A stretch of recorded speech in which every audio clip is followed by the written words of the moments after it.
আসসালামু আলাইকুম। আশা করি তোমরা সবাই অনেক ভালো আছো, অনেক সুস্থ আছো। সো তোমাদের সামনে হচ্ছে আবারও চলে আসছি জিনতত্ত্ব বিবর্তন। ঠিক আছে, এটার হচ্ছে আজকে 2 নম্বর ক্লাস। আজকে আমরা অনেক কিছু হচ্ছে পড়বো ইনশাল্লাহ, খুব সুন্দর করে হচ্ছে অনেক কিছু পড়ে ফেলবো। তো চলো তাহলে প্রথমে আমাদেরকে একটু জানাও যে সাউন্ড ঠিক আছে কিনা, সব কিছু তোমরা ঠিক মতো শুনতে পারছো কিনা। আচ্ছা, রাকিবুল, হ্যাঁ, ওয়ালাইকুম আসসালাম সবাইকে, যারা যারা সালাম জানিয়েছো ওয়ালাইকুম আসসালাম। বার্থডে ট্রিট চাই ভাইয়া। আচ্ছা, ঠিক আছে,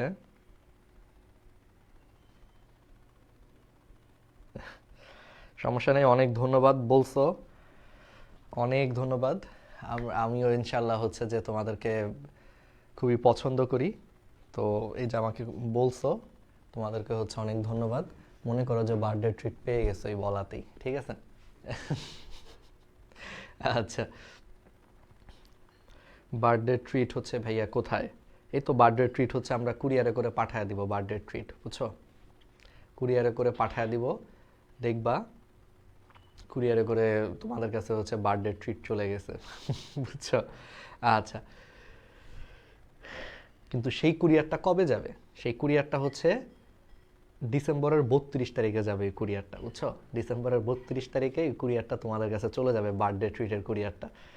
ওকে, তো সবাই কিন্তু রিসিভ করো, চমৎকার কিন্তু একটা গিফট থাকবে ডিসেম্বরের 32 তারিখে কুরিয়ারে আর কি। আচ্ছা, ঠিক আছে। তাহলে চলো আমরা শুরু করি। তাহলে প্রথমে আসো, তাহলে আজকে আমরা বংশগতির ক্রোমোজোম তত্ত্ব, সাটন ও বোভেরি কর্তৃক প্রবর্তিত বংশগতির হচ্ছে আমরা ক্রোমোজোম তত্ত্ব নিয়ে আলোচনা করবো। আচ্ছা, কেন এটা নিয়ে আলোচনা করব?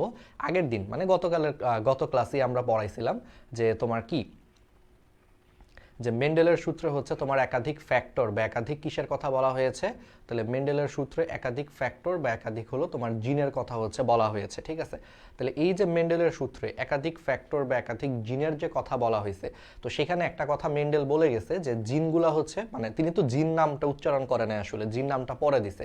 তিনি বলছে যে এই যে প্রত্যেকটা বৈশিষ্ট্য নিয়ন্ত্রক যে উপাদানগুলো আছে, সেই উপাদানগুলো জোড়ায় জোড়ায় থাকে এবং গ্যামিট সৃষ্টির সময়, মানে জনন কোষ বা গ্যামিট সৃষ্টির সময় সেই উপাদানগুলো জোড়া ভেঙে যায়। জোড়া ভেঙে একটা উপাদান এক গ্যামিটে প্রবেশ করে, আরেকটা উপাদান ভিন্ন আরেকটা গ্যামিটে প্রবেশ করে।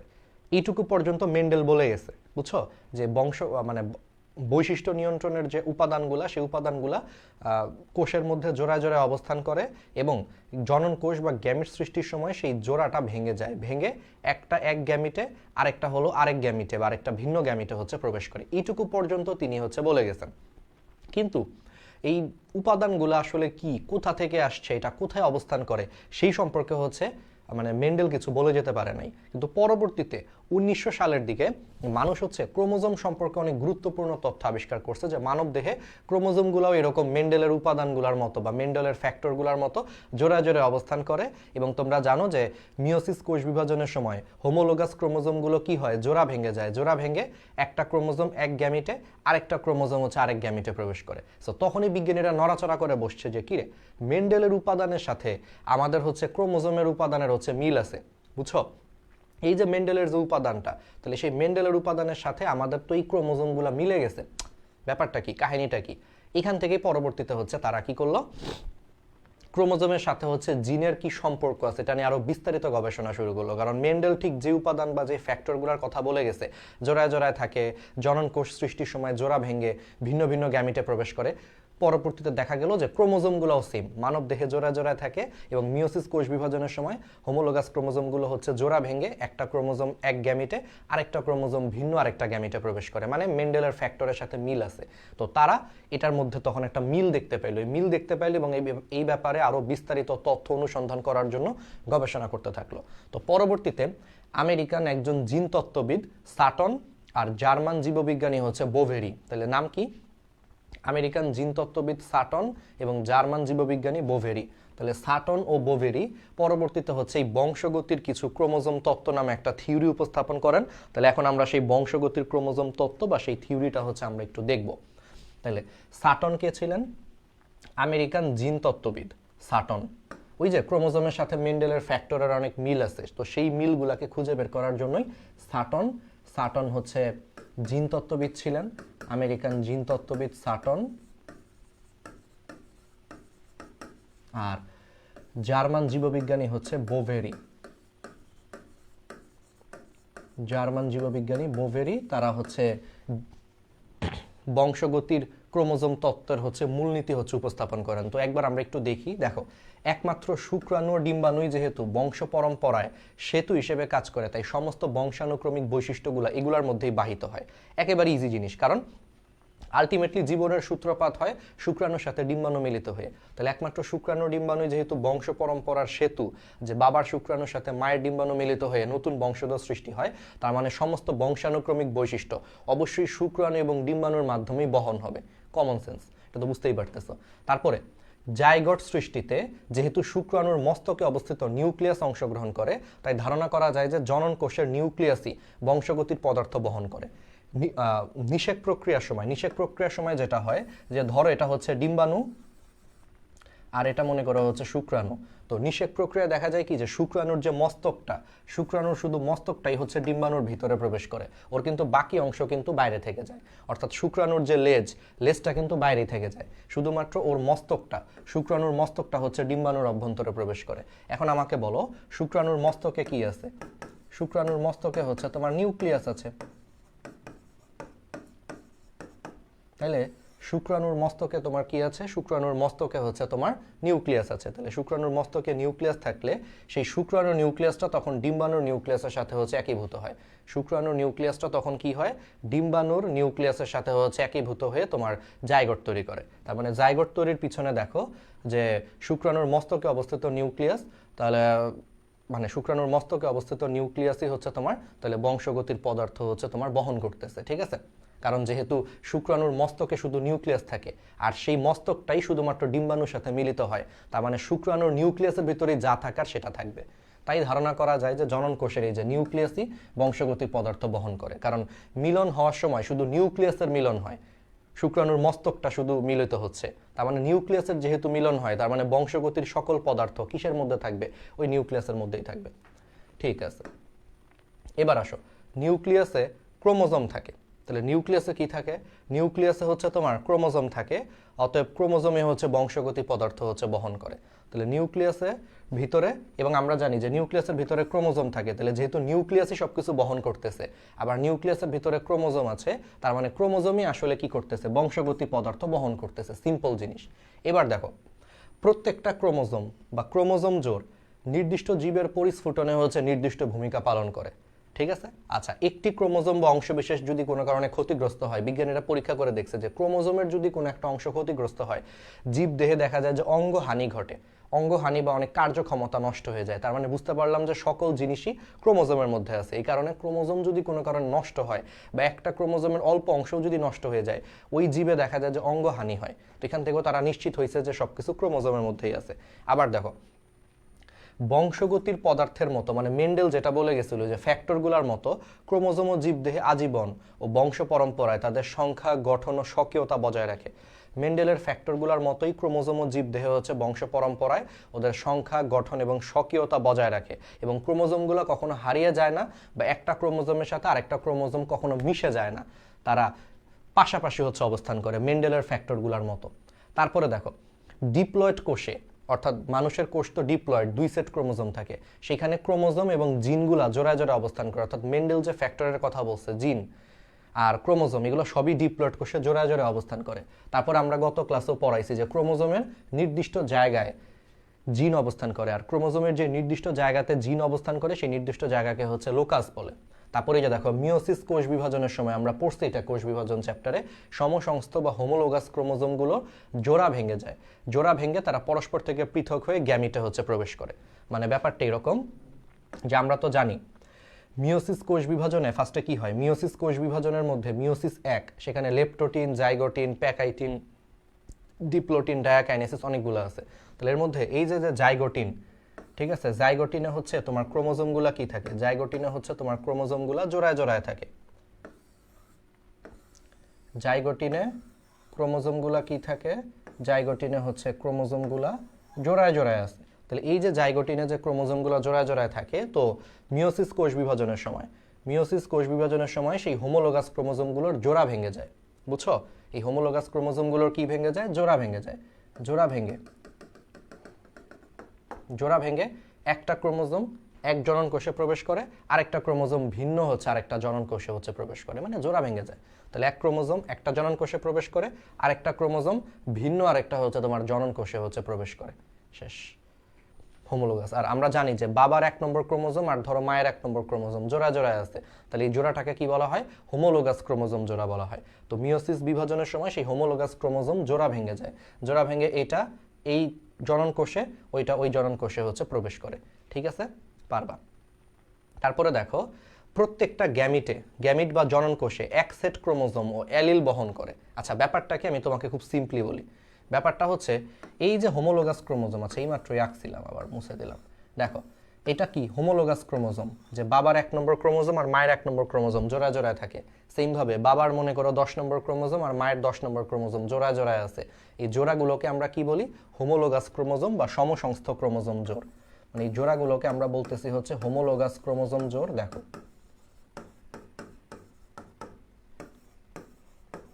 এই জোড়াগুলোকে আমরা বলতেছি হচ্ছে হোমোলোগাস ক্রোমোজোম জোড় বা সমসংস্থ ক্রোমোজোম জোড়। তাহলে হোমোলোগাস ক্রোমোজোম জোড় বা সমসংস্থ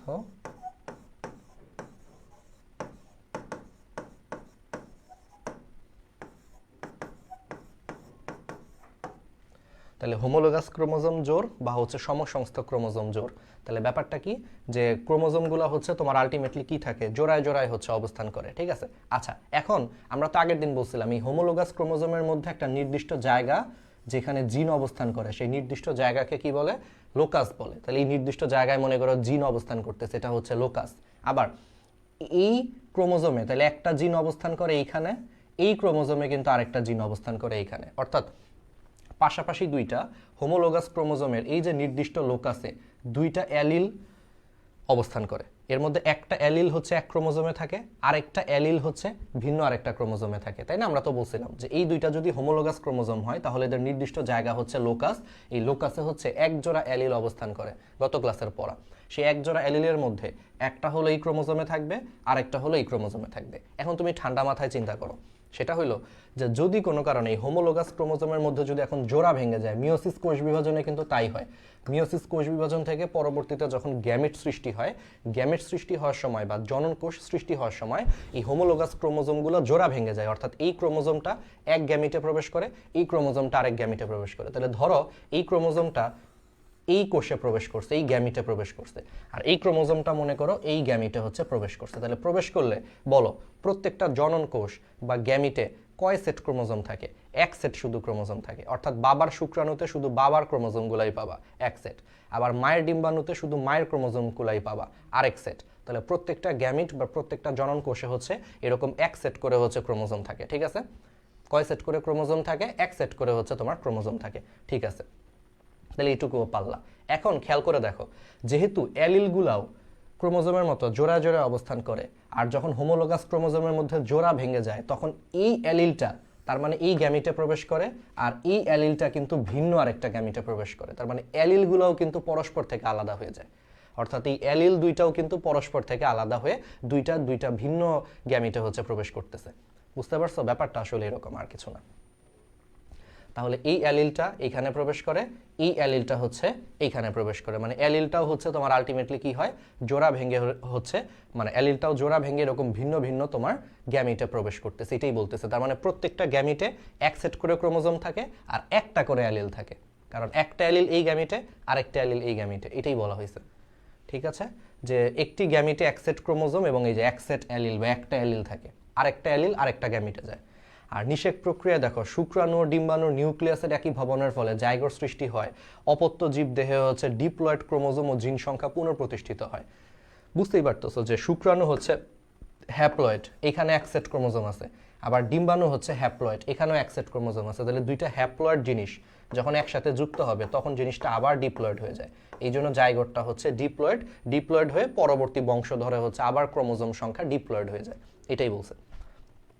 ঠিক আছে, যে নিষেক প্রক্রিয়ায় শুক্রাণু ডিম্বাণু নিউক্লিয়াসের একই ভবনের ফলে জাইগোট সৃষ্টি হওয়ার সময় অপত্য জীব দেহেই যে আবার ডিপ্লয়েড ক্রোমোজোম ও জিন সংখ্যা হচ্ছে পুনরায় প্রতিষ্ঠিত হয়। তাহলে এই থিওরিগুলোকে একত্রে তোমার বলা হয় সাটন ও বোভেরি কর্তৃক প্রবর্তিত বংশগতির ক্রোমোজোম তত্ত্ব। যে ক্রোমোজোম তত্ত্বের সাথে জিনেরও অনেক মিল আছে, সেগুলোকে সুন্দর করে ব্যাখ্যা করা হয়েছে। তাহলে একদম ক্লিয়ার না? Crystal clear. আমরা সুন্দর করে হচ্ছে সবগুলো বুঝাই দিছি যে কি হয় না হয়, খুব সিম্পল। আচ্ছা, তাহলে এগুলো পারা যাবে। হ্যাঁ, আচ্ছা, এই যে এই জিনিসগুলোই বলতে চাচ্ছিলাম।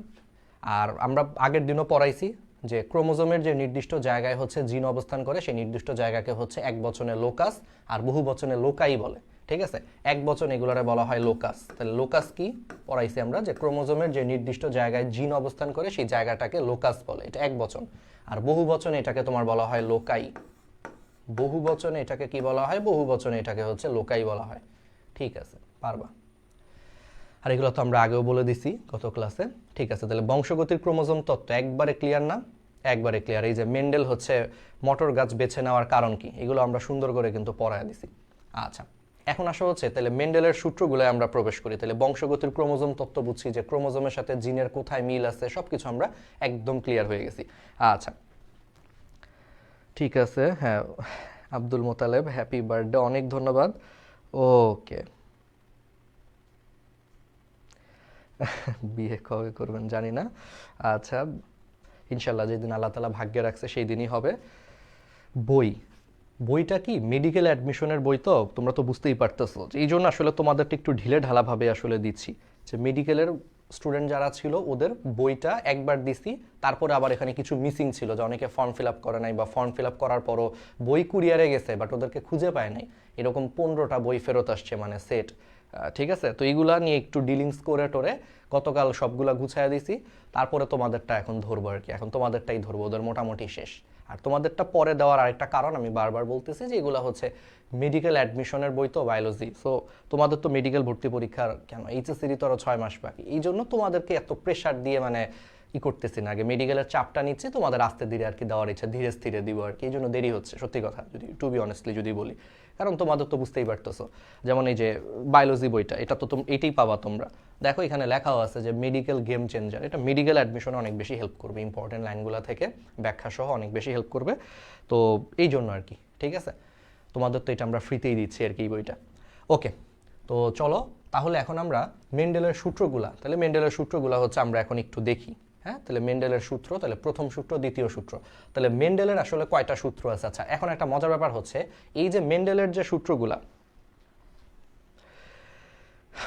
মেন্ডেল নিজে আসলে সূত্র আকারে উপস্থাপনও করে নাই। মানে মেন্ডেল যে গবেষণার যে রেজাল্টটা, উনি জাস্ট রেজাল্টটা মানে গবেষণার রেজাল্টটা হচ্ছে উপস্থাপন করছে, আর কিছু থিওরি দিছে, ওই যে 9:3:3:1 বা ওই যে 3:1, এগুলো তিনি জাস্ট বলে গেছে। বাট তিনি তার গবেষণা লব্ধ ফলাফলকে কোনো সূত্র আকারে উপস্থাপন করে নাই। কিন্তু ওই যে বলছিলাম যে পরবর্তীতে 3টা ভিন্ন ভিন্ন দেশের 3জন বিজ্ঞানী, নেদারল্যান্ডের উদ্ভিদ বিজ্ঞানী হুগো ডাভরিস, জার্মানির উদ্ভিদ বিজ্ঞানের অধ্যাপক কার্ল করেন্স, আর অস্ট্রীয় কৃষিবিদ হচ্ছে এরিক শেমের্ক, 3জন বিজ্ঞানী, ভিন্ন ভিন্ন দেশের 3জন ভিন্ন ভিন্ন বিজ্ঞানী আলাদা করে কিন্তু কাজ করছে, তারা কিন্তু একসাথে কাজ করে নাই। 3জন একই সময় হচ্ছে আলাদা আলাদা কাজ করে একই রেজাল্ট পাইছে, পাওয়ার পরে তারা জানতে পারছে যে এই ব্যাপারে মেন্ডেল আগেই গবেষণা করে গেছিল। যাই হোক, তো পরবর্তীতে যেটা হয়েছে, জার্মান উদ্ভিদ বিজ্ঞানের যে অধ্যাপক কার্ল করেন্স, তিনি মেন্ডেলের গবেষণালব্ধ ফলাফলকে হচ্ছে তিনি 2টা সূত্র আকারে উপস্থাপন করছেন। অর্থাৎ মেন্ডেল নিজে মেন্ডেলের 2টা সূত্র দিয়ে যায় না, তিনি গবেষণার রেজাল্ট আর থিওরিটাকে সুন্দর করে উপস্থাপন করে গিয়েছিল। পরবর্তীতে জার্মান উদ্ভিদ বিজ্ঞানীর অধ্যাপক কার্ল করেন্স মেন্ডেলের গবেষণালব্ধ ফলাফলটাকে হচ্ছে আরো সুন্দরভাবে হচ্ছে উপস্থাপন করে এটাকে 2টা মৌলিক সূত্র আকারে উপস্থাপন করছে। আর যেহেতু এটা মেন্ডেলের গবেষণা থেকেই সূত্রগুলো আসছে, এই জন্য এটার নাম হয়েছে মেন্ডেলের সূত্র। তাহলে বুঝছো, তার মানে মেন্ডেলের সূত্র মেন্ডেল নিজে দেয় নাই, পরবর্তীতে যে জার্মান উদ্ভিদ বিজ্ঞানের অধ্যাপক কার্ল করেন্স মেন্ডেলের গবেষণালব্ধ ফলাফলকে তিনি পরবর্তীতে হচ্ছে 2টা মৌলিক সূত্র আকারে উপস্থাপন করছে। কিন্তু সেটা মেন্ডেলের গবেষণার রেজাল্টের উপর ভিত্তি করেই হয়েছে, এই জন্য সূত্র 2টার নাম হচ্ছে মেন্ডেলের সূত্র আর কি, ঠিক আছে। তাহলে এরকম মেন্ডেলের 2টা সূত্র আছে, একটা হলো মেন্ডেলের প্রথম সূত্র, আর একটা মেন্ডেলের দ্বিতীয় সূত্র। আচ্ছা, তো প্রথম সূত্র হলো, এটাকে অনেক নামে ডাকা হয় পৃথকীকরণ সূত্র বা মনোহাইব্রিড ক্রস সূত্র বা জনন কোষের শুদ্ধতার সূত্র। তাহলে এটাকে বলা হয় পৃথকীকরণ সূত্র বা মনোহাইব্রিড ক্রস সূত্র বা জনন কোষের হচ্ছে শুদ্ধতার সূত্র বলা হয়। আর মেন্ডেলের দ্বিতীয় সূত্রকে তোমার বলা হয় স্বাধীন সঞ্চারণের সূত্র বা স্বাধীন মিলনের সূত্র বা ডাইহাইব্রিড ক্রস সূত্র বা দ্বিলক্ষণ সংকরায়ন সূত্র বলা হয়। তাহলে পৃথকীকরণ সূত্র বা মনোহাইব্রিড ক্রস সূত্র বা জনন কোষের শুদ্ধতার সূত্র হচ্ছে প্রথম সূত্রের নাম, আর দ্বিতীয় সূত্রের নাম হচ্ছে স্বাধীন সঞ্চারণের সূত্র বা স্বাধীন মিলনের সূত্র বা ডাইহাইব্রিড ক্রস সূত্র বা দ্বিলক্ষণ সংকরায়ন সূত্র। ঠিক আছে? আচ্ছা, ঠিক আছে, তাহলে হচ্ছে আমরা পারবো। আচ্ছা, তাহলে মটরশুঁটি গাছ নিয়ে এই যে মেন্ডেলের প্রথম সূত্র, তাহলে মটরশুঁটি গাছ নিয়ে তাহলে আমরা একটু মেন্ডেলের প্রথম সূত্রটা দেখি। প্রথম সূত্রের অনেকগুলো নাম আছে, পৃথকীকরণ সূত্র বা মনোহাইব্রিড ক্রস বা জনন কোষের শুদ্ধতার সূত্র। কেন এগুলো বলা হয় আমরা এগুলো একটু দেখব, একটু পরেই হচ্ছে আমরা এগুলো দেখব, টেনশন করার কোনো কারণ নাই।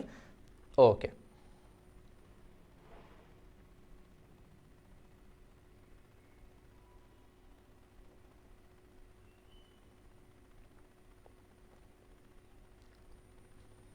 ঠিক আছে, তাহলে আমরা একটু দেখি আগে, এগুলো এমসিকিউতে আসবে, আগে বুঝায় নেই তাহলে আমরা বুঝতে পারবো। তাহলে মেন্ডেলের প্রথম সূত্রে চলে আসি। তাহলে মেন্ডেল প্রথম সূত্রটা কিভাবে কি করছে আমরা এখন ডিটেলস পড়বো, এটা কিন্তু খুব ইম্পর্টেন্ট, পরীক্ষায় আসবে। তাহলে প্রথমে চলে আসা হচ্ছে মেন্ডেল মানে প্রথম সূত্রটাই যেটা উনি করেছিলেন, ঘটনাটা তো তোমরা জানো যে তিনি দুইটা মটরশুঁটি গাছ নিয়ে গবেষণা করছেন।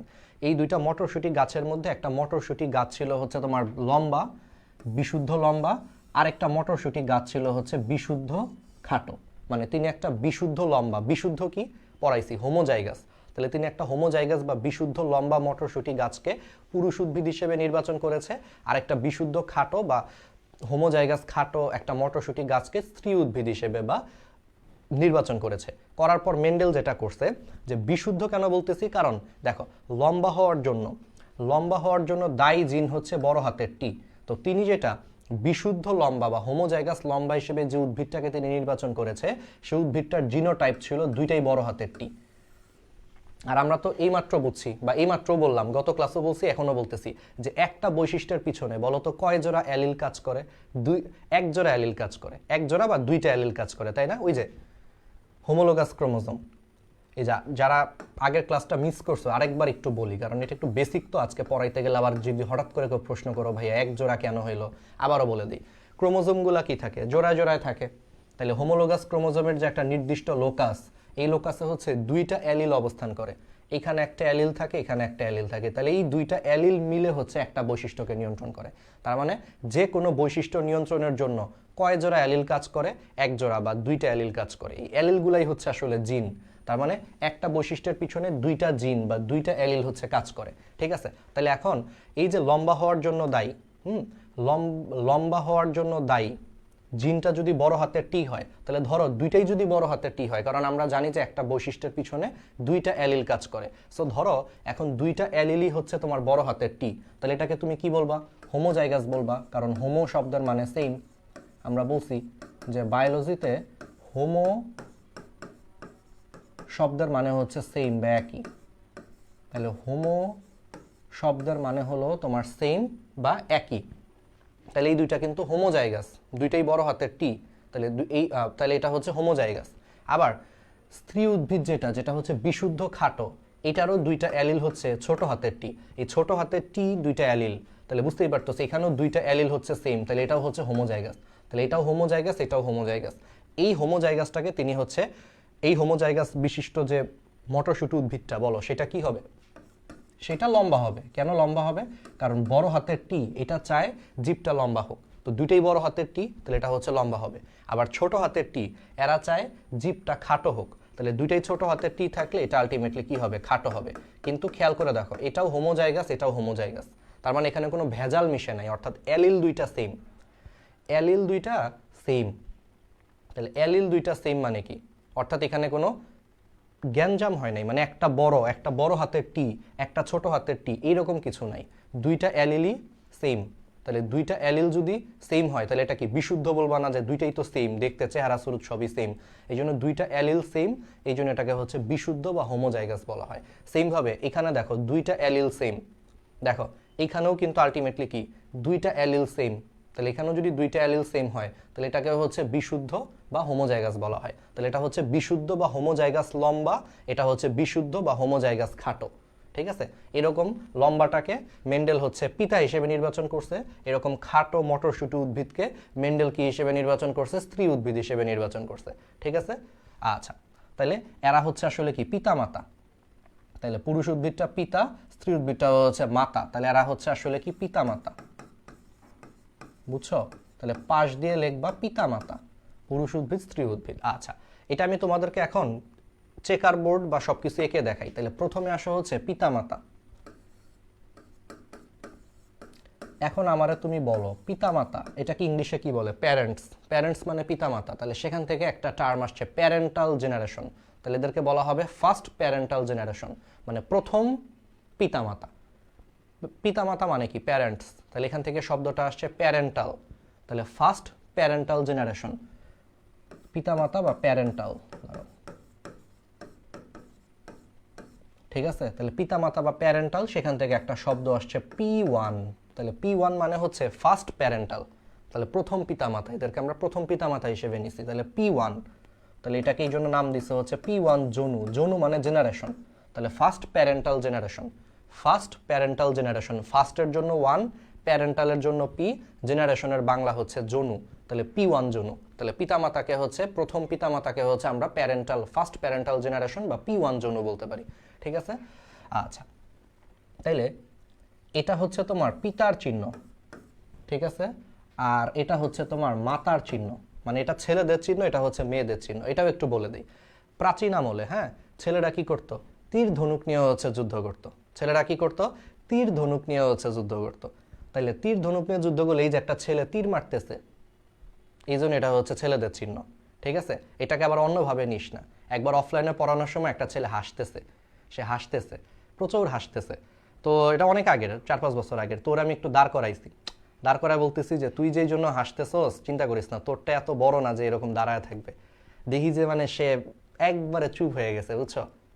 বুঝতে পারছো? মানে একটু মজা, মানে ও যেহেতু ফাইজলামি করতেছে, ভাবলাম ওর এমন একটা কথা বলে একবারে চুপ। ওই ছেলে পরে চুপ, সারা ক্লাস হচ্ছে হো হো করে হাসছে। এবং ওই দিন ওই ছেলে আর কোনো কথা বলেনি, বেচারা পুরা ক্লাসে চুপ ছিল, এমন পচানি খাইছে আসলে। তো যাই হোক, দুষ্ট দুষ্ট যারা আছো এটা না, এটা অ্যাকচুয়ালি হচ্ছে প্রাচীন আমলে হচ্ছে যোদ্ধা, পুরুষ যোদ্ধারা তীর ধনুক নিয়ে যুদ্ধ করতো। তো তুমি কাউকে তীর মারতেছো, ওই তীর মারার চিহ্ন, তাহলে ছেলেরা তীর ধনুক নিয়ে যুদ্ধ করতে, এই জন্য এটা ছেলেদের চিহ্ন হয়ে গেছে, গ্রিক থেকে আসছে চিহ্নটা। আর এটা হচ্ছে একটা হাতে হ্যান্ডেল যুক্ত আয়না, যেটা এখনো কিন্তু মেয়েদের কাছে থাকে। দেখবা যে অনেক মেয়েদের ব্যাগে এখনো কিন্তু ছোট ছোট আয়না রেখে দেয়, ছোট ছোট আয়না রাখি, একটু পরপরই চেহারা দেখতেছে। এটা এখনো করে মেয়েরা, তো এটা আগেও করতো। যে মেয়েরা কি করতো, আয়নাতে হচ্ছে নিজেদের চেহারা দেখতে অনেক পছন্দ করতো। তো এই গোলটা হচ্ছে আয়না, আর এই হাতটা হচ্ছে তার হ্যান্ডেল, আয়নার হ্যান্ডেল, আয়নায় চেহারা দেখতো। এখান থেকে মেয়েদের চিহ্ন হয়ে গেছে আয়না। আর ছেলেরা তীর ধনুক নিয়ে যুদ্ধ করতো, এই জন্য ছেলেদের চিহ্ন। ঠিক আছে, তাহলে পিতার চিহ্নের বদলে আমরা এটা দিতে পারি, মাতার চিহ্নের বদলে আমরা এটা দিতে পারি। ঠিক আছে, তাহলে পিতা হচ্ছে তোমার লম্বা, বিশুদ্ধ লম্বা বা হোমোজাইগাস লম্বা, বুঝতেই পারতেছো। তাহলে পিতা হচ্ছে বিশুদ্ধ লম্বা, আর মাতা হচ্ছে বিশুদ্ধ খাটো। ঠিক আছে, তাহলে এইটুকু আমরা লিখলাম। আচ্ছা, এবার আসো, তাহলে এবার আসো পিতার তাহলে জিনোটাইপটা লিখে ফেলি। জিনোটাইপ কি বলো? জিনের গঠনকে আমরা কি বলি? জিনোটাইপ বলি। তাহলে পিতার জিনোটাইপ হচ্ছে, যেহেতু বিশুদ্ধ লম্বা বা হোমোজাইগাস লম্বা, তাহলে দুইটাই বড় হাতের টি হবে। আর মাতা যেহেতু বিশুদ্ধ খাটো বা হোমোজাইগাস খাটো, তাহলে মাতারটা হচ্ছে দুইটাই ছোট হাতের টি হবে, তাই না? আচ্ছা, তাহলে এটাকে আমরা কি লিখছি বলো? এই জিনিসটা কি? এটা আসলে জিনের গঠন লিখছি না? এরা তো জিন বা অ্যালিলের গঠন, তাহলে জিন বা অ্যালিলের গঠনকে আমরা কি বলি? জিনোটাইপ বলি। তাহলে এগুলো হচ্ছে জিনোটাইপ।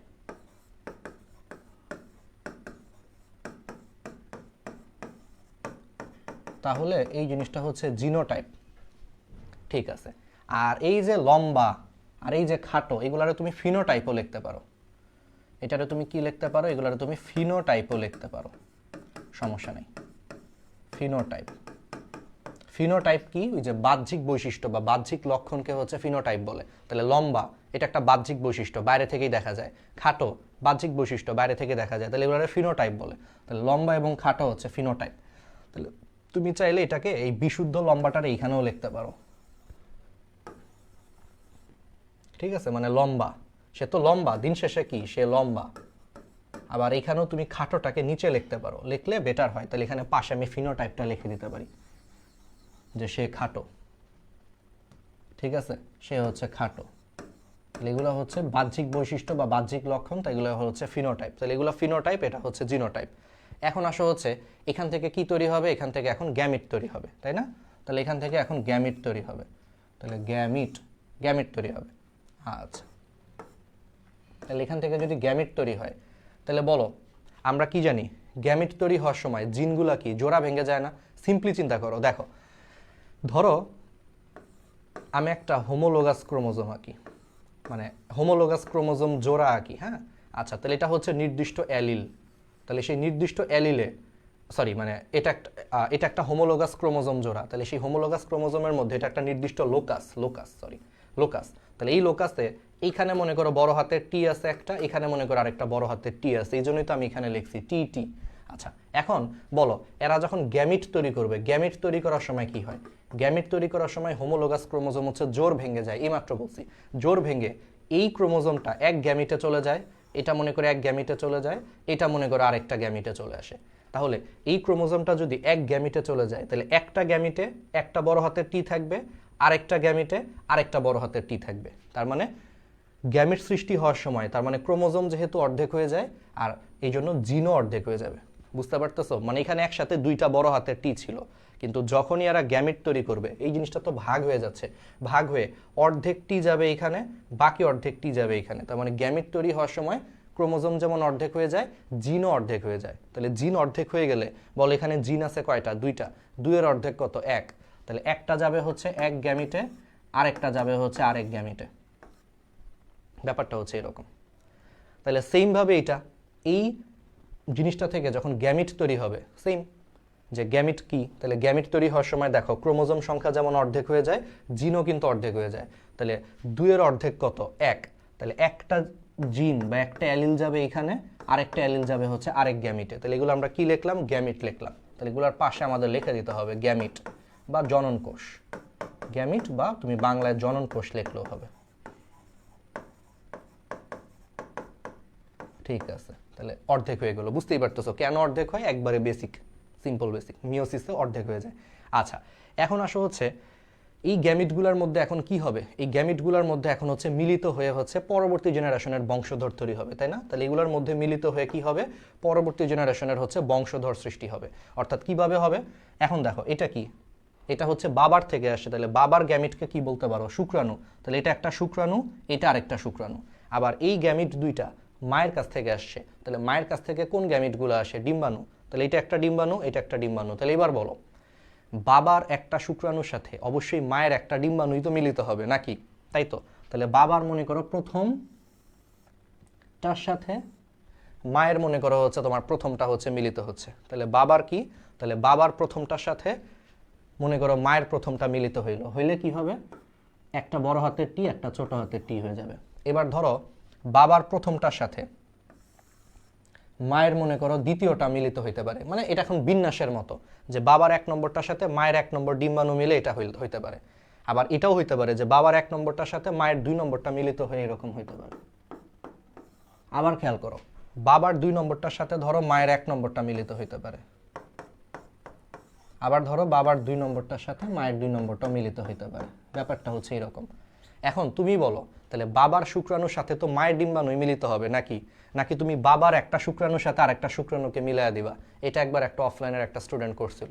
ওই খাতাটা দুর্ভাগ্যজনকভাবে আমার চোখে পড়ছিল, আমি এটা দেখে হাসতে হাসতে শেষ, যে ওরে তো নোবেল পুরস্কার দেওয়া উচিত। ও যে আসলে কি লেখছে নিজেও বুঝে নাই। ও কি করছে? এই টি এর সাথে এই টিকে মিলাই দিছে, তাহলে এটাও শুক্রাণু এটাও শুক্রাণু, তো দুইটা শুক্রাণু মিলা কেমনে ভাই বংশধর তৈরি হয়? তাহলে তো পুরো বায়োলজি থিওরি পাল্টায় দিছে যে দুইটা শুক্রাণু মিলেই বংশধর তৈরি করতে পারে। তার মানে আর মায়ের লাগবে না, বাবা নিজেই শুক্রাণু দুই শুক্রাণু দিয়ে বাচ্চা বানায় ফেলতে পারবো, এরকম বানায় ফেলছে। বুঝছো? মানে তোমরা যে মাঝে মাঝে যে খাতায় আসলে কি লেখো, না বুঝা যে লেখো, কতটা যে আসলে না বুঝা লেখো মাঝে মাঝে আমরা টিচাররা ধরতে পারি। আমি এটা দেখে হাসতে হাসতে শেষ, যে সে এক শুক্রাণুর সাথে আরেক শুক্রাণু মিলাই দিছে, মুখস্থ করছে আসলে না বুঝে। সিম্পল, বাবার একটা শুক্রাণুর সাথে মায়ের একটা ডিম্বাণু, তাহলে এটার সাথে এটা, অথবা এটার সাথে এটা, অথবা এটার সাথে এটা, অথবা এটার সাথে এটা, এই চারটার তো হবে, আর তো এর বাইরে পসিবল না। বাবার দুইটা শুক্রাণু কোনোদিন মিলিত হয়ে বাচ্চা তৈরি করবে না। বা সেম ভাবে মায়ের দুইটা ডিম্বাণু মিলে কোনোদিন বাচ্চা তৈরি করবে না, এটা পসিবল না। একটা শুক্রাণুর সাথে একটা ডিম্বাণু, সিম্পল ভাই। তো তোমরাও তো জানো, তাহলে বায়োলজির সূত্রই পাল্টায় দিছিল ওই ছেলেটা। আমি এই জন্য ভাবছিলাম যারা তো খুঁজা বের করে নোবেল পুরস্কার ছুঁড়ে মারা দরকার। আরে ভাই তুমি তো একটা যুগান্তকারী আবিষ্কার করে ফেলছো। নোবেল পুরস্কার দেওয়া দরকার, ঠিক আছে। যাই হোক, তাহলে এই হয়েছে অবস্থা। কিন্তু এখন কাহিনীটা হচ্ছে বইয়ে এই জিনিসটাকে অনেক সহজ করে লেখছে। আচ্ছা, কেন সহজ করে লেখছে তুমি খেয়াল করো। মেন্ডেলের প্রথম সূত্রে দেখো প্রত্যেকবারই কিন্তু তার মানে এখানে একটা বড় হাতের টি একটা ছোট হাতের টি আসতেছে। তুমি যেমনি নাও দেখো, একটা বড় হাতের টি একটা ছোট হাতের টি, একটা বড় হাতের টি ছোট হাতের টি, তুমি চারবার আমি চারবার নিছি, সবসময় সেম আসতেছে। তো সবসময় যদি সেম আসে তাহলে এটা চারবার দেখানোর দরকার নেই, এটাকে তখন ইজি করা যায়। আমি জাস্ট এই জন্য বললাম, যেহেতু সবসময় বড় হাতের টি ছোট হাতের টি আসতেছে তাহলে এতগুলা লেখার দরকার নেই। এই জন্য এখন আমি এটারে মুছে দিব, জাস্ট দেখাইলাম যে সবই সেম আসবে। এই জন্য সবই সেম আসার কারণে বইয়ে যেটা করছে, যেহেতু বাবার দুইটা শুক্রাণুই সেম, আবার এখানে মায়ের দুইটা ডিম্বাণুও সেম, সেম জিনিসটাকে দুইবার লেখার দরকার নাই। কি করার দরকার নাই? সেম জিনিসটাকে দুইবার লেখার দরকার নাই। এই জন্য আমি একবার লিখব। এই জন্য আমি কি করব? একবার লিখব। তো সেই একবার লেখার জন্যই জিনিসটা তখন এই যে এরকম হয়েছে। সেমভাবে দেখো মায়ের দুইটা ডিম্বাণুও সেম, আর এই দুইটা সেম হওয়ার কারণে রেজাল্টও সবসময় সেম আসতেছে। তাহলে একই জিনিস দুইবার লেখার দরকার নেই, এই জন্য এগুলোর আমি একবারই লিখবো, মানে বইয়ে একবারই লিখছে। তাহলে এখন তুমি বাকিটা বুঝতেছো। তাহলে বাবার এখান থেকে একটা বড় হাতের টি আসবে, গ্যামিট। আর গ্যামিট তো বুঝতেই পারতেছো, গ্যামিট বা জনন কোষে হচ্ছে জিন সংখ্যা অর্ধেক হয়ে যাবে, কারণ মিওসিস প্রক্রিয়া, তাহলে অর্ধেক হয়ে যাবে। সেমভাবে মায়ের এখান থেকে আমি একটাই ডিম্বাণু লিখবো, কারণ দুইটা লেখার আমার দরকার নাই, তো একটা লিখলেই হবে। তাহলে এখন দেখো এটার সাথে এটা মিলিত হয়েছে, হয়ে বড় হাতের টি ছোট হাতের টি হচ্ছে তোমার তৈরি করছে, শেষ। ঠিক আছে, তাহলে বড় হাতের টি এবং কি তৈরি করছে? ছোট হাতের টি তৈরি করছে। যেহেতু সবই সেম আসবে এই জন্য আমি একবার করে লিখছি। এবার বুঝছো যে নিয়ম উচিত ছিল যে আমি একটু আগে যেভাবে লিখছি ওইটাই লেখা উচিত ছিল, কিন্তু যেহেতু এগুলো সেম আসতেছে, এটাও বড় হাতের টি, আবার আরেকটা শুক্রাণু লিখলেও বড় হাতের টি হবে, আবার এইখানে একটা ছোট হাতের টি, এটাও ছোট হাতের টি হবে, এই জন্য একবার করে লিখছি। একবার করে লিখে রেজাল্ট আমি একবারই দেখাইছি, ইজি করার জন্য আর কি। That's it. তাহলে বুঝছো এটা হচ্ছে গ্যামিট। আর তাহলে বলো, শুক্রাণুর সাথে তোমার ডিম্বাণু মিলিত হয়েছে, মিলিত হয়ে তাহলে কি হবে? পরবর্তী বংশধর তৈরি হবে। তাহলে এটা হচ্ছে পরবর্তী বংশধর। তাহলে এই পরবর্তী বংশধরকে আমরা বলবো ফার্স্ট ফাইলিয়াল জেনারেশন, বা প্রথম অপত্য বংশধর। তাহলে এটাকে আমরা ইংলিশে বলতে পারি ফার্স্ট ফাইলিয়াল জেনারেশন। এটাকে কেন ফার্স্ট বলতেছি? কারণ এরা হচ্ছে প্রথম সন্তান, এরা হচ্ছে প্রথম সন্তান বা প্রথম সন্তানের বংশধর বা প্রথম বংশধর আর কি, তাই না? কারণ এরা তো বাবা মা, তাহলে বাবা মা থেকে প্রথম সন্তান হয়েছে, তাহলে এরা হচ্ছে প্রথম বংশধর। এই জন্য এটাকে ইংলিশে বলা হয় ফার্স্ট ফাইলিয়াল জেনারেশন। ফার্স্ট ফাইলিয়াল জেনারেশন বা সংক্ষেপে বলা হয় F1 জনু। সংক্ষেপে কি বলা হয়? F1 জনু। তাহলে পাশে লিখবে F1 জনু। এটা হচ্ছে F1 জনু, ফার্স্ট ফাইলিয়াল জেনারেশন। জেনারেশন মানে জনু, তাহলে F1 জনু। তাহলে F1 জনুতে সবাই কি হইলো? একটা বড় হাতের টি আর একটা হচ্ছে তোমার ছোট হাতের টি হইলো। ঠিক আছে, এইটুকু পর্যন্ত তো নিশ্চয়ই বুঝতে পারতেছো। আচ্ছা, এখানে আরেকটা কাজ করতে হয়। কলেজের টিচাররা এখানে আরেকটা জিনিস হচ্ছে ঝামেলা করে। সেই ঝামেলাটা হয়েছে কলেজের টিচাররা এইখানে তুমি যদি ক্রস না দাও, বাবার মায়ের মধ্যে যদি একটা ক্রস না দাও, অনেক কলেজের টিচাররা 0 দিয়ে দেয়। কারণ তাদের যুক্তি হচ্ছে ক্রস মানে সংকরায়ন। তাহলে বাবার সাথে মায়ের যদি কোনো সংকরায়ন না হয়, বাচ্চা কই থেকে পয়দা হইলো, সহজ কথা। ঠিক আছে, তাহলে অনেক কলেজের টিচাররা ক্রস না দিলে কেটে দেয়। যেমন আমি নটরডেম কলেজে ছিলাম, ওইখানকার স্যার ম্যাডামরা যদি তুমি বাবা আর মায়ের মধ্যে এরকম ক্রস না দাও, ক্রস বলতে হচ্ছে নিষেক বুঝাচ্ছে, যেদের মধ্যে নিষেক প্রক্রিয়া বা যৌন মিলন প্রক্রিয়া হচ্ছে, তো তাদের কথা হচ্ছে তুমি যদি নিষেকই না করো, বাবা মার মধ্যে যদি কোনো নিষেক না হয়, তাহলে কই থেকে আসমান থেকে বাচ্চা আসবে? ঠিক আছে, তো এই জন্য ক্রস দিয়ে দিবা, একবার ক্রস দিয়ে দিবা, তাইলে আর কোনো টিচার কাটতে পারবে না। যদিও সত্যি কথা বলি, ক্রস না দিলেও এটা কেউ আসলে কাটার কথা না, কারণ জিনিসটা তুমি দেখাচ্ছ, আরে ভাই তো এটা ক্রস হয়েছে দেখেই তো গ্যামিটগুলো মিলাই দিছো তুমি, জাস্ট তারপরও এটা একটা ক্রস দেওয়ার চিহ্ন। ক্রস মানে হচ্ছে সংকরায়ন বা নিষেক প্রক্রিয়া বোঝায়। এটা না দিলে অনেক টিচাররা খুঁতখুঁতে টিচার কেটে দেয় যে নিষেকই হয় নাই, বাচ্চা হয়ে গেছে, কেমনে পসিবল? এই জন্য একটা ক্রস দিয়ে দিও, ঠিক আছে, ওকে। তাহলে দেখো F1 জনু তাহলে পাওয়া গেল প্রথম জেনারেশন। এখন আসো প্রথম জেনারেশনের সবাই কি হবে? বড় হাতের টি চায় লম্বা আর ছোট হাতের টি চায় খাটো। কিন্তু মেন্ডেল পরীক্ষা করে দেখছে এই বড় হাতের টিটা হচ্ছে প্রকট বৈশিষ্ট্য বা ডমিনেন্ট ক্যারেক্টার, অর্থাৎ এই বড় হাতের টি যা চায় সেটাই হবে। তাহলে বড় হাতের টি চায় তুমি লম্বা হও, তার মানে এই জিনিসটা হচ্ছে লম্বাই হবে। এই জন্য প্রথম জেনারেশনের সবাই লম্বা হবে, কারণ এই যে বড় হাতের টি হচ্ছে ডমিনেন্ট, বড় হাতের টিটা হচ্ছে তোমার ডমিনেন্ট বা প্রকট বৈশিষ্ট্য, এই জন্য ও চাচ্ছে লম্বা হোক, এই জন্য প্রথম জেনারেশনের সবাই কি হবে? লম্বাই হবে। তাহলে F1 জনুর সবাই কি হচ্ছে? লম্বা হচ্ছে। তাহলে F1 জনুতে তুমি যত মটরশুঁটি উদ্ভিদ পাবা সবাই কি হইলো? লম্বা হইলো। ঠিক আছে, আচ্ছা, তাহলে এইটুকু পর্যন্ত আমাদের বোঝা হয়ে গেছে। এখন আসো F1 জনু, এই যে এইটুকু পর্যন্ত আমরা দেখাইছি সকল উদ্ভিদ লম্বা হয়, কারণ এই বড় হাতের টি হচ্ছে তোমার প্রকট বা ডমিনেন্ট জিন। তাহলে বড় হাতের টি হচ্ছে তোমার প্রকট, তাহলে প্রকটটা যা চাবে সেটাই হবে। তাহলে এটা লম্বা হওয়ার জন্য দায়ী জিন, তার মানে F1 জনুতে সকল উদ্ভিদ হচ্ছে লম্বা হবে। আর ছোট হাতের টিটা হচ্ছে প্রচ্ছন্ন, তো যা চাবে সেটা সবসময় হবে না, তাহলে এটা প্রচ্ছন্ন, এটা হচ্ছে প্রকট। ঠিক আছে, এইবার আসো হলো পরেরটা, তাহলে দ্বিতীয় সংকরায়নে চলে আসে। এতক্ষণ আমরা প্রথম সংকরায়নে ছিলাম, P1 থেকে F1 আসছে, এটা হচ্ছে প্রথম সংকরায়ন, প্রথম ক্রসের কারণে প্রথম অপত্য বংশধর তৈরি হয়েছে। এবার আসো, এই যে আমরা F1 জনু যে পাইছি, সেই F1 জনুর এখন একজনকে বাবা আর একজনকে মা হিসেবে আমরা নিব। তাহলে এরপরের ধাপে যেটা করতে হবে, F1 জনুর মনে করো এখন একজনকে পিতা হিসেবে নিব, আরেকজনকে আমরা কি হিসেবে নিব, মাতা হিসেবে নিব।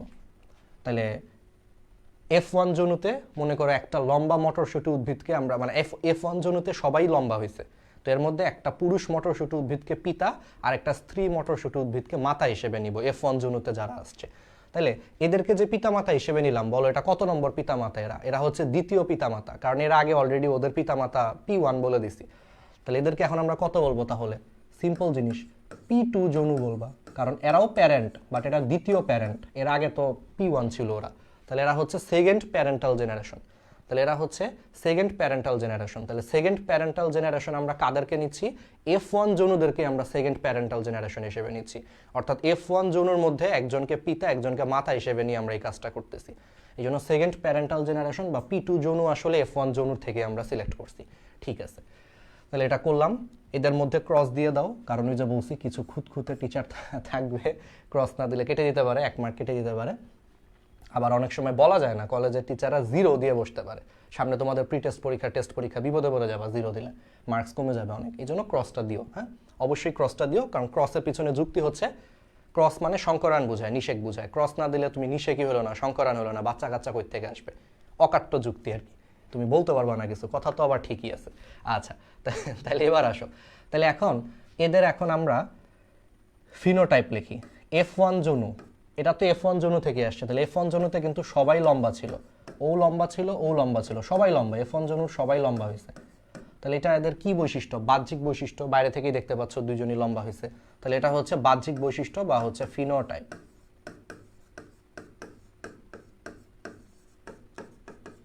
ঠিক আছে, এবার আসো এদের জিনোটাইপটা লিখি। তাহলে জিনোটাইপ কি ছিল? বড় হাতের টি, ছোট হাতের টি। এখানে কি ছিল? এদের জিনোটাইপও বড় হাতের টি, ছোট হাতের টি, কারণ দুইজনই হচ্ছে সেম জিনোটাইপ ছিল, তাই না? আচ্ছা, এখন আসো, তাহলে এটা হচ্ছে জিনোটাইপ, কারণ এটা আমরা জিনের গঠন লিখছি বা অ্যালিলের গঠন লিখছি, তাহলে এটা হচ্ছে অ্যাকচুয়ালি জিনোটাইপ লিখছি।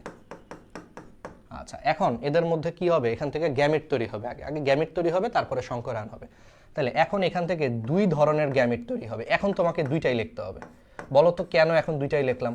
আগের বার 2টাই বড় হাতের টি ছিল, 2টা সেম ছিল, তো 2টা সেম থাকলে একবার লিখলেই হইতো, কিন্তু এখন তো একটা বড় হাতের টি একটা ছোট হাতের টি আসবে, এখন তো 2টা ভিন্ন ভিন্ন আসতেছে, এই জন্য এবার 2টাই লিখতে হবে, এবার আর কোনো কিছু বাদ দেওয়া যাবে না। সেম ভাবে এখান থেকেও একটা বড় হাতের টি আসবে, একটা ছোট হাতের টি আসবে, গ্যামিট। আর এগুলো অবশ্যই গ্যামিট, কেন? কারণ গ্যামিট উৎপন্ন হওয়ার সময় যে ক্রোমোজোম অর্ধেক হয়ে গেছে, ফলে জিনও অর্ধেক হয়ে গেছে, আমরা জানি মিওসিস বিভাজন হয়েছে। তাহলে এগুলো আমরা কি লিখছি? এগুলো আমরা হচ্ছে গ্যামিট লিখছি। এখন আসো কি হবে? এখন হচ্ছে সংকরায়ন হবে। তাহলে সংকরায়ন তো খুবই সিম্পল, একবার ইজি, ঠিক আছে, একবার ইজি। তাহলে বাবার 1 নম্বর শুক্রাণুর সাথে মায়ের 1 নম্বর ডিম্বাণু, নাকি তুমি এদের সাথে এটারে মিক্সড করা দিবা? বলো, করবা? কারণ এটাও শুক্রাণু এটাও শুক্রাণু, বাবার থেকে আসছে, 2টা শুক্রাণু মিলে কখনো বাচ্চা হয়? হয় না। আবার এই 2টার মধ্যে কখনো মিক্সড করা দিবা? করবা না, কারণ 2টা ডিম্বাণু মিলেও কখনো বাচ্চা হয় না। একটা শুক্রাণুর সাথে একটা ডিম্বাণু মিলে হচ্ছে বাচ্চা হবে, সহজ সহজ কথা। ঠিক আছে, তাহলে বাবার 1 নম্বর শুক্রাণুর সাথে ধরো মায়ের 1 নম্বর ডিম্বাণু মিলিত হইলো, এরকম একটা সিচুয়েশন হতে পারে। এরকম হইলে 2টাই বড় হাতের টি হবে। আচ্ছা, আবার এটাও হইতে পারে সবসময় যে বাবার 1 নম্বরটার সাথে মায়ের 1 নম্বর ডিম্বাণুই মিলবে, তা তো না, বাবার 1 নম্বরটার সাথে মায়ের 2 নম্বরটাও তো মিলতে পারে, তাহলে সেই ক্ষেত্রে এরকম হবে। আবার দেখো, বাবার 2 নম্বরটার সাথে মায়ের 1 নম্বরটাও মিলতে পারে, বা এই যে বাবার 2 নম্বরটার সাথে মায়ের 2 নম্বরটাও মিলতে পারে, ব্যাপারটা এরকমও হইতে পারে। ঠিক আছে,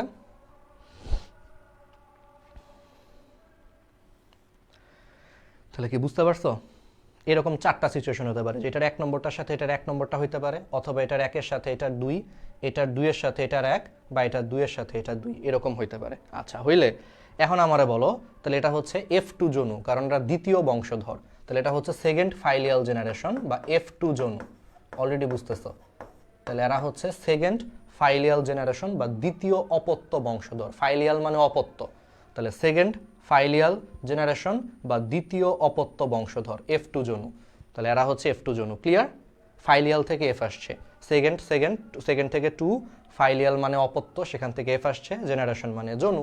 তাহলে দ্বিতীয় অপত্য বংশধর বা সেকেন্ড ফাইলিয়াল জেনারেশন F2 জনুর এরকম হয়েছে জিনোটাইপ। এবার আসে F2 জনুর আমরা ফিনোটাইপ দেখি, বাহ্যিক বৈশিষ্ট্য দেখি। বাহ্যিক বৈশিষ্ট্যের মধ্যে দেখো, দুইটাই যদি বড় হাতের টি হয় এটা লম্বা হবে, তাহলে একটা লম্বা। আবার একটা বড় হাতের টি হইলেও কিন্তু সে লম্বা হবে, কারণ এটা প্রকট বৈশিষ্ট্য। তাহলে খেয়াল করো, এটাও লম্বা হবে, এটাও লম্বা হবে, এটাও কিন্তু লম্বা হবে, কারণ বড় হাতের টি থাকা মানে সেটা প্রকট লম্বা হবে। তাহলে এটাও লম্বা, এটাও লম্বা, এটাও লম্বা। তাহলে কয়টা লম্বা হইলো F2 জনুতে? 3টা হচ্ছে লম্বা হইলো। আর একমাত্র এটা হচ্ছে খাটো হবে, দুইটা ছোট হাতের টি থাকলে এটা খাটো হবে। তাহলে এটা হচ্ছে একটা খাটো, 3টা লম্বা। তাহলে লম্বা ও খাটোর অনুপাত হচ্ছে 3:1। এটাই হচ্ছে মেন্ডেলের প্রথম সূত্রের ফিনোটাইপিক অনুপাত। মেন্ডেল এটাই বলছে যে তাহলে 4 ভাগের 3 ভাগই হবে লম্বা, 1 ভাগ হবে খাটো। এটাই হচ্ছে মেন্ডেলের প্রথম সূত্রের ফিনোটাইপিক অনুপাত 3:1। ঠিক আছে? F2 জনুতে। তাহলে কি পারা যাবে? এটাই হচ্ছে কাহিনী। আচ্ছা, আজান দিচ্ছে, হ্যাঁ, আমরা একটু আজানের পরে কন্টিনিউ করি, 1 মিনিট। ক্লিয়ার?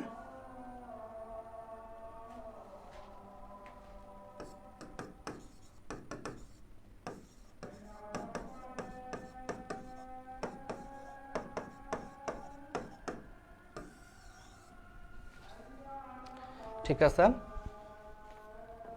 ওকে।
ওকে,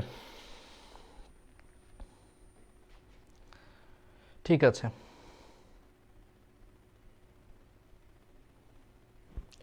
আচ্ছা, তাহলে কি বুঝতে পারছো? তাহলে এই জিনিসগুলো আমরা পারবো, হ্যাঁ।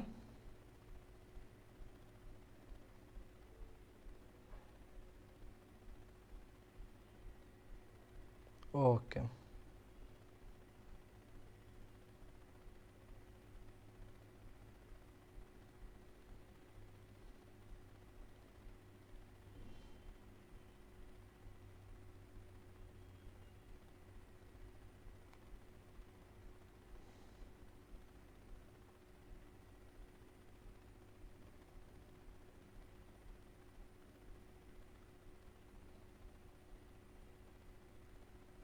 আচ্ছা 1 মিনিট, হ্যাঁ একটু দাঁড়াও হ্যাঁ।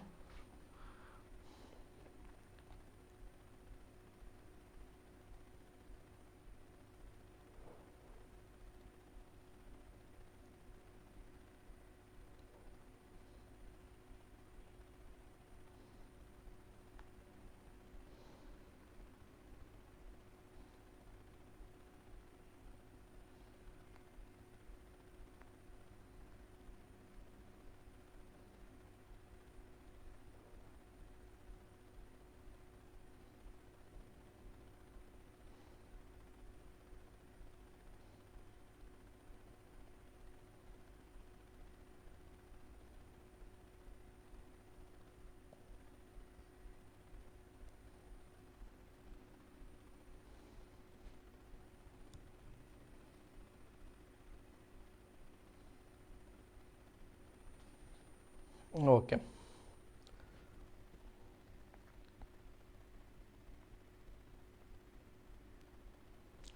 ঠিক আছে, তাহলে বুঝছো? তাহলে এটা হচ্ছে দ্বিতীয় সংকরায়ন। তাহলে এই জিনিসটাকে তোমার কি বলা হয়? এই জিনিসটাকে তোমার বলা হয় দ্বিতীয় সংকরায়ন বা F2 জনু, মানে দ্বিতীয় সংকরায়ন। আর এটার মাধ্যমে F2 জনু আসতেছে। তার মানে P2 থেকে F2 এইটুকু পর্যন্ত হচ্ছে তোমার দ্বিতীয় সংকরায়ন, বুঝছো?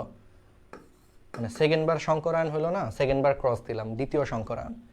আর P1 থেকে F1 ছিল তোমার প্রথম সংকরায়ন, বুঝতেই পারতেছো?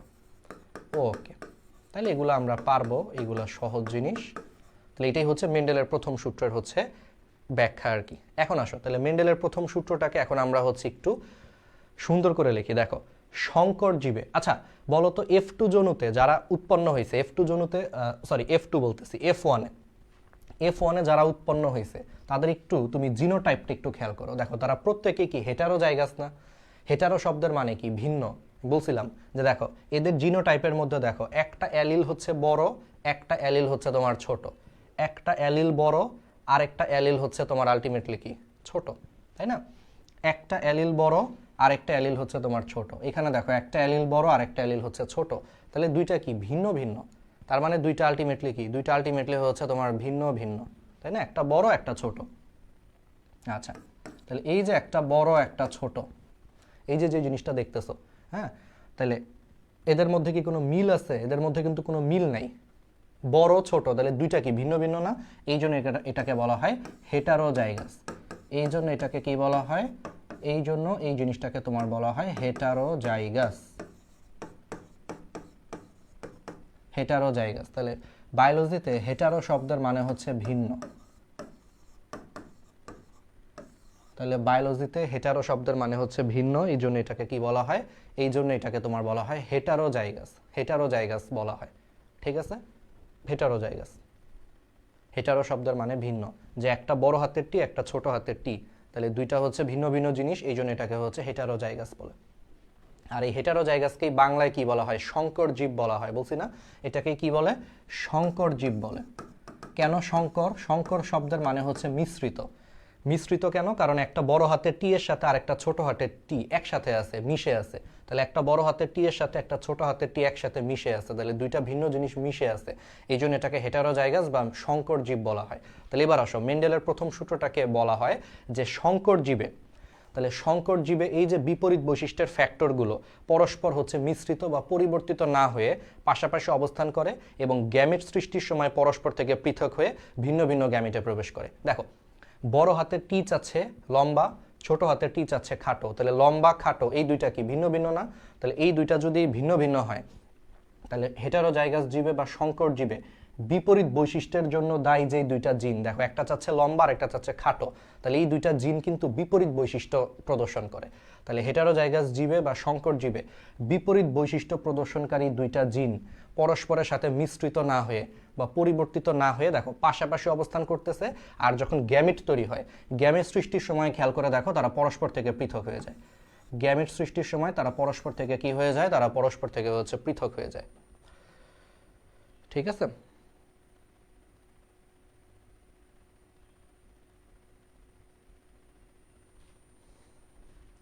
তাহলে কি বুঝছো?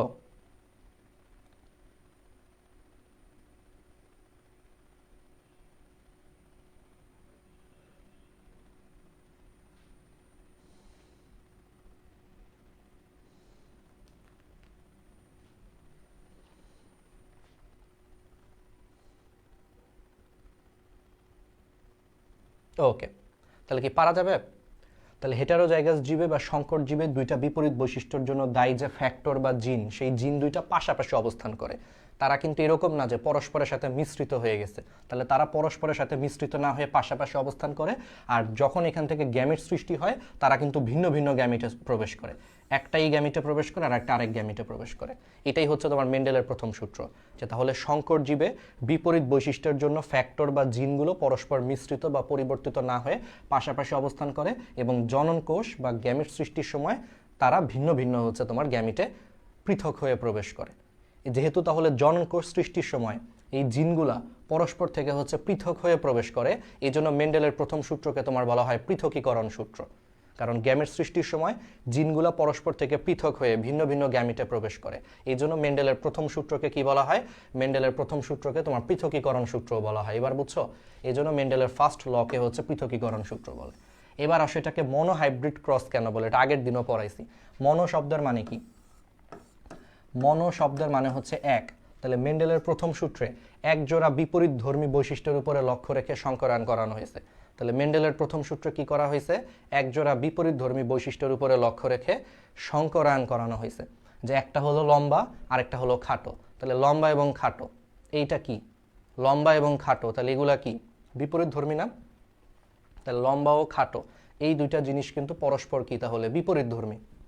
তাহলে লম্বা একটা বৈশিষ্ট্য, খাটো হচ্ছে আরেকটা বৈশিষ্ট্য, তাহলে এরা হচ্ছে পরস্পর বিপরীত ধর্মী। তাহলে এরা যদি পরস্পর বিপরীত ধর্মী যদি হয়, তাহলে এক জোড়া লম্বা একটা বৈশিষ্ট্য, খাটো একটা বৈশিষ্ট্য, তাহলে এক জোড়া বিপরীত ধর্মী বৈশিষ্ট্যের উপরে লক্ষ্য রেখে, এক জোড়া বিপরীত ধর্মী বৈশিষ্ট্যের উপরে লক্ষ্য রেখে এই সংকরায়ন করানো হয়েছে। এই জন্য এটাকে বলা হয় মনোহাইব্রিড ক্রস। লম্বা একটা বৈশিষ্ট্য, খাটো একটা বৈশিষ্ট্য, তাহলে এখানে টোটাল বৈশিষ্ট্য আছে কয়টা? দুইটা বা এক জোড়া। তাহলে এক জোড়া এবং লম্বা এবং খাটো কিন্তু দুইটা বিপরীত বৈশিষ্ট্য, তাহলে এক জোড়া বিপরীত ধর্মী বৈশিষ্ট্যের উপরে লক্ষ্য রেখে যেই সংকরায়ন করা হয় তাকে মনোহাইব্রিড ক্রস বা এক লক্ষণ সংকরায়ন বলে। মনো মানে এক, তাহলে এখানে এক জোড়া বিপরীত ধর্মী বৈশিষ্ট্যের উপরে লক্ষ্য রেখে যে সংকরায়ন করা হয় তাকে মনোহাইব্রিড ক্রস বা এক লক্ষণ সংকরায়ন বলে। ঠিক আছে, পারবো? আচ্ছা, তাহলে এগুলো আমরা পারলাম। এবার আসো আরেকটা নাম আছে, এটাকে হচ্ছে জনন কোষের শুদ্ধতার সূত্র কেন বলা হয়? জনন কোষের শুদ্ধতার সূত্র কেন বলা হয়? দেখো, মেন্ডেলের হচ্ছে তোমার প্রথম সূত্রে এই যে প্রত্যেকটা গ্যামিট বা জনন কোষ, এই যে আমরা যে বলতেছি গ্যামিট বা জনন কোষ, দেখো তাহলে প্রত্যেকটা গ্যামিট বা জনন কোষে খেয়াল করে দেখো, প্রত্যেকটা গ্যামিট অথবা জনন কোষে তুমি একটু দেখো যে একটা মাত্র অ্যালিল প্রবেশ করে। এটা একটা অ্যালিল, এটা কিন্তু আরেকটা অ্যালিল। তাহলে প্রত্যেকটা গ্যামিটে যেহেতু একটা করে অ্যালিল প্রবেশ করতেছে, তার মানে এখানে কিন্তু কোনো গ্যামিটগুলা কিন্তু তাহলে বিশুদ্ধ। মানে গ্যামিটের মধ্যে কিন্তু এরকম হয় নাই যে একটা অ্যালিলের সাথে আরেকটা অ্যালিল মিক্সড হয়ে গেছে। এখানে যেমন হয়েছে দেখো, এখানে যেমন হয়েছে যে দেখো এই যে একটা অ্যালিলের সাথে আরেকটা অ্যালিল হচ্ছে মিক্সড আকারে আছে, কিন্তু গ্যামিটে কিন্তু এরকম কিছু নাই। প্রত্যেকটা গ্যামিটে কিন্তু একটা ভিন্ন করে, প্রত্যেকটা গ্যামিটে কিন্তু একটা করে অ্যালিল প্রবেশ করছে। এখানে একটা অ্যালিল প্রবেশ করছে, এখানে আরেকটা অ্যালিল প্রবেশ করছে, তার মানে প্রত্যেকটা গ্যামিটে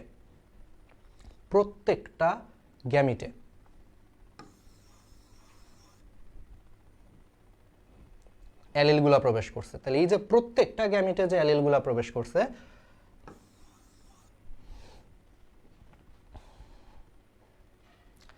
প্রত্যেকটা গ্যামিটে এই যে অ্যালিলগুলা যে প্রবেশ করছে, তাহলে প্রত্যেকটা গ্যামিট কি বিশুদ্ধ না? তাহলে প্রত্যেকটা গ্যামিট কিন্তু আসলে হচ্ছে বিশুদ্ধ, তাই না? কারণ এই গ্যামিটে এটা প্রবেশ করছে, ওই গ্যামিটে এটা প্রবেশ করছে, তাহলে প্রত্যেকটা গ্যামিটে কিন্তু একটা করে বিশুদ্ধ অ্যালিল হচ্ছে প্রবেশ করছে। এই জন্য গ্যামিটগুলা কিন্তু বিশুদ্ধ, গ্যামিটগুলোর মধ্যে কোনো প্রবলেম হয় নাই। এই জন্য এটাকে তোমার বলা হয় মানে গ্যামিটগুলা বিশুদ্ধ, মানে জনন কোষগুলা বিশুদ্ধ। এই জন্য এটার আরেকটা নাম হচ্ছে জনন কোষের বিশুদ্ধতার সূত্র। তাহলে কি বুঝছো যে প্রত্যেকটা গ্যামিট বা প্রত্যেকটা জনন কোষে একটা করে অ্যালিল প্রবেশ করছে। যেহেতু একটা করে অ্যালিল প্রবেশ করছে, তার মানে এখানে কারোর সাথে কেউ মিশ্রিত হয় নাই, তার মানে এটা বিশুদ্ধ অবস্থায় আছে। তার মানে গ্যামিটগুলা বা জনন কোষগুলা বিশুদ্ধ অবস্থায় আছে। এই জন্য মেন্ডেলের প্রথম সূত্রের আরেকটা নাম হচ্ছে এটাকে জনন কোষের বিশুদ্ধতার সূত্র বলা হয়। তাহলে দেখছো 3-4টা নাম সবগুলো ব্যাখ্যা করে দিলাম, তাহলে পারা যাবে? ঠিক আছে, তাহলে দেখো এই যে অলরেডি হচ্ছে জিনতাত্ত্বিক ব্যাখ্যাও দিয়ে দিছি। ঠিক আছে, তাহলে আজকে এইটুকু পর্যন্তই পড়ো। আজকে হচ্ছে বুঝতেই পারতেছো যে কি বলে, আসলে আমার মানে বার্থডে হোক, আমি আসলে ওইভাবে সেলিব্রেট করি না। আমার আজকে পার্সোনালি ইচ্ছা আছে যে বার্থডে উপলক্ষে একটা ভালো কাজ করার জন্য। ভালো কাজ সবসময় হচ্ছে মানুষকে মোটিভেট করার জন্য, এটা আমি করে নেই, তারপর এটা নিয়ে আমি একটা পোস্ট দিব।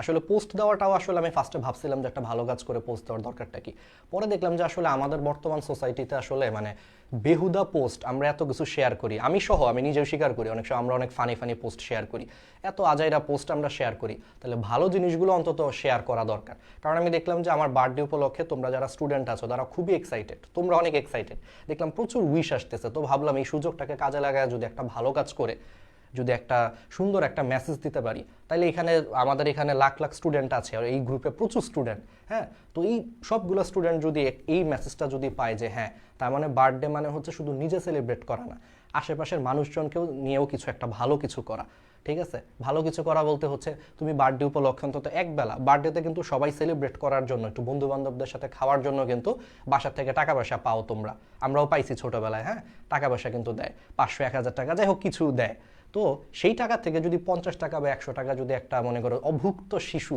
বা অভুক্ত মানুষকে তুমি যদি খাওয়াও, হোক না সেটা 50 টাকার খাবার, হোক না সেটা 20 টাকার হচ্ছে একটা পুরি, হোক না এটা 10 টাকার পুরি, তাও তো কাজটা ভালো, একটা অভুক্ত মানুষকে যদি খাও, প্রকৃত অভুক্ত, মানে যার চেহারা দিকে দেখলেই বোঝা যায় যে আসলে মানে অনেক দিন ধরে খায় নাই, মানে যারা প্রফেশনাল ভিক্ষুক তাদের কথা আলাদা, অনেকে আছে মানুষের মানে সহমর্মিতাকে পুঁজি করে আবার অনেকে ব্যবসা করে যে হুদাই কিছুই না, শক্তি সমর্থ সব ঠিক আছে, হুদাই আইসা তোমার কাছে হাত পাততেছে, এটা মিথ্যা গল্প বলে, তাদের বাদে প্রকৃত অভুক্ত মানুষদের যদি একবেলাও যদি খাওয়াও, জন্মদিন উপলক্ষেই হোক, এটা আমার মনে হয় একটা ভালো কাজ। এই জিনিসটা আমি আজকে একটু পরে করতে যাব বিকালের দিকে, করে দেন আমরা হচ্ছে এই জিনিসটা আমি একটা কাজটা করে তারপরে আমি একটা পোস্ট দিব, আজকে না পারলে কালকে করবো, মানে কোনো না কোনো একটা সময় করবো, সো এটা অ্যাকচুয়ালি করবো। তো আর তাছাড়া হচ্ছে ফ্যামিলিতে একটু ফাংশন রাখছে, তো ফ্যামিলি আচ্ছা ঠিক আছে ফাংশন রাখুক, মানা করি নাই, কারণ বার্থডে উপলক্ষে একটু ফ্যামিলি মেম্বার একসাথে হয়, এটাও তো একটা আজকে শুক্রবার, তো এই জন্য আরও একটা ব্যাপার, তো এই জন্য আজকে তাহলে এইটুকুই পড়ো, ইনশাল্লাহ তাহলে আমরা হচ্ছে পরের ক্লাসে আর একটু অনেক কিছুই হচ্ছে আমরা কাভার করে ফেলবো, ঠিক আছে? আর ভালো কাজটা মাথায় রাখো, তোমার যার যেদিনই বার্থডে হোক, অন্তত বার্থডে উপলক্ষে যদি বছরে একটা দিনও যদি একটা অভুক্ত মানুষকে যদি খাওয়াও, এবং এরকম আমাদের গ্রুপে হাজার হাজার লাখ লাখ স্টুডেন্ট আছে, যদি আমাদের এই ভালো কাজগুলো যদি আস্তে আস্তে হাজার হাজার লাখ লাখ স্টুডেন্টের কাছে যদি ছড়িয়ে যায়, ইনশাল্লাহ একটা ভালো কিছুই আমরা দেখতে পারি। ভালো কাজের জন্য আসলে শেয়ার করাটা বেশি দরকার, ঠিক আছে? তো ওই ভালো কাজের যখন পোস্ট দিব তোমরা একটু শেয়ার করো, হ্যাঁ, এটা একটু অনুরোধ থাকবে জাস্ট। নর্মালি অন্য সব কিছু কিন্তু আমরা শেয়ার করতে বলি না তোমাদেরকে, যে আমার এই পোস্ট দিস ওই পোস্টটা তুমি শেয়ার করো পার্সোনালি, এরকম নর্মালি আমরা বলি না, তো এটা ভালো কাজ, এটা যখন দিব পোস্টটা আমাদের ডিএমসি স্টেশন গ্রুপে সবাই একটু শেয়ার করে দিও, ঠিক আছে? আর এই নোটটা ক্লাসে যা যা করছো নোটগুলা একটু জমা করে দিও আমাদের ডিএমসি স্টেশন গ্রুপে, এটা ক্লাস নোট, যার নোট সবচেয়ে সুন্দর হবে তাকে আমরা হচ্ছে 50 টাকা হচ্ছে রিচার্জ করে দেবো, এটা তো বলছিলাম আমি, 2টা ক্লাস মিলে, প্রথম ক্লাস আর দ্বিতীয় ক্লাস, ঠিক আছে? তাহলে ভালো থাকো, মেন্ডেলের ফার্স্ট সূত্র আশা করি একবারে ক্লিয়ার, একদম ক্লিয়ার, তো ইনশাল্লাহ হচ্ছে আমরা পরের ক্লাসে মেন্ডেলের দ্বিতীয় সূত্র অনেকটুকু পরের ক্লাসে আমরা প্রায় বাকি সবগুলো শেষ করে দিব, ঠিক আছে? টেনশন করার কারণ নেই, ওকে? তাহলে ভালো থাকো সবাই, আল্লাহ হাফেজ, আসসালামু আলাইকুম।